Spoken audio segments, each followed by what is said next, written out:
सोने का सांप और लालची सपेरा। एक गांव में बबली और बंटी नाम के दो भाई रहते थे। बबली बहुत ही शरीफ जबकि बंटी बहुत ही घमंडी और बदमाश था।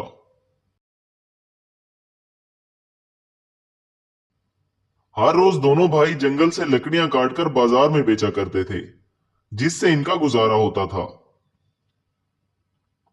हर दिन की तरह बबली और बंटी जंगल जा रहे थे। तभी इनके सामने सांपों का एक झुंड आ गया था। वो दोनों सांपों को देखकर बहुत डर गए और वहां से गांव की तरफ भाग गए। सांपों के डर से अगले कुछ दिन तक वो दोनों जंगल नहीं गए, जिसकी वजह से इनका गुजारा बहुत मुश्किल हो रहा था। एक रात बंटी ने सोचा, आखिर कब तक मैं हाथ पर हाथ रखकर घर बैठा रहूंगा। कल सुबह मैं जंगल लकड़ियां काटने जरूर जाऊंगा। फिर अगली सुबह बंटी जंगल चला आया। वो सांप तो कहीं नजर नहीं आ रहे। अब मैं आराम से लकड़ियां काट सकता हूँ। अचानक बंटी की नजर सोने के सांप पर पड़ी। तभी बंटी, ये सांप कैसा है? ये तो सबसे अलग लग रहा है। ये तो वही सांप है जिसके बारे में सपेरा बोल रहा था। ये सांप तो बहुत कीमती है। अगर ये मेरे हाथ लग जाए तो मैं अमीर हो जाऊंगा। लेकिन इस सांप को पकड़ूंगा कैसे? ये कहकर बंटी अपने घर आ जाता है।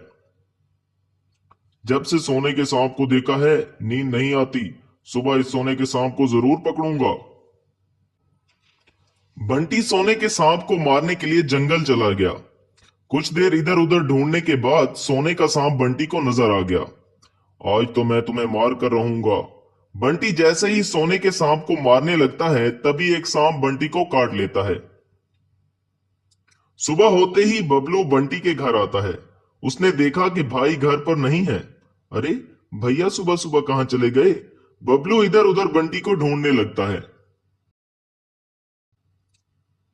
बंटी को ढूंढने बबलू जंगल आ जाता है और बंटी को वहां पर बेहोश पड़ा देखकर, अरे, ये भैया को क्या हो गया? लगता है किसी सांप ने काट लिया है। बबलू भागते भागते एक सपेरे के पास जाता है। जल्दी मेरे साथ चलो, नहीं तो मेरा भाई मर जाएगा। बबली और सपेरा भागते भागते बंटी के पास आते हैं। तभी सपेरा, अरे, ये कोई साधारण सांप नहीं है। इसे तो मैं बरसों से तलाश कर रहा था। आज मेरी तलाश पूरी हो गई है। ये कहकर सपेरा इन सांपों को ढूंढने के लिए चला जाता है।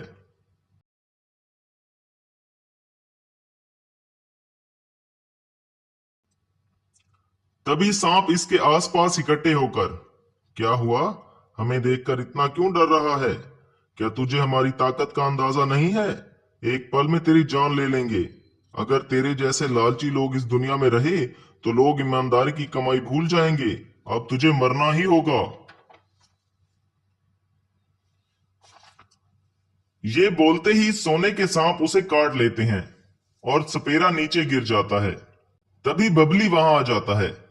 नागराज, इस लालची सपेरे की वजह से ही मेरा भाई बह गया था और आपको मारने चला आया। मेरे भाई को माफ कर दो, उसे बचा लो। ये सुनकर सोने के सांप बंटी के पास आते हैं और काटे हुए जहर को खींच लेते हैं। थोड़ी देर बाद बंटी को होश आ गया। तभी बंटी बोला, मुझे माफ कर दो। इस लालची सपेरे की वजह से मैं तुम्हें मारने चला आया। ऐसी गलती दोबारा नहीं करूंगा। अब मैं अपनी सारी जिंदगी ईमानदारी से गुजारूंगा।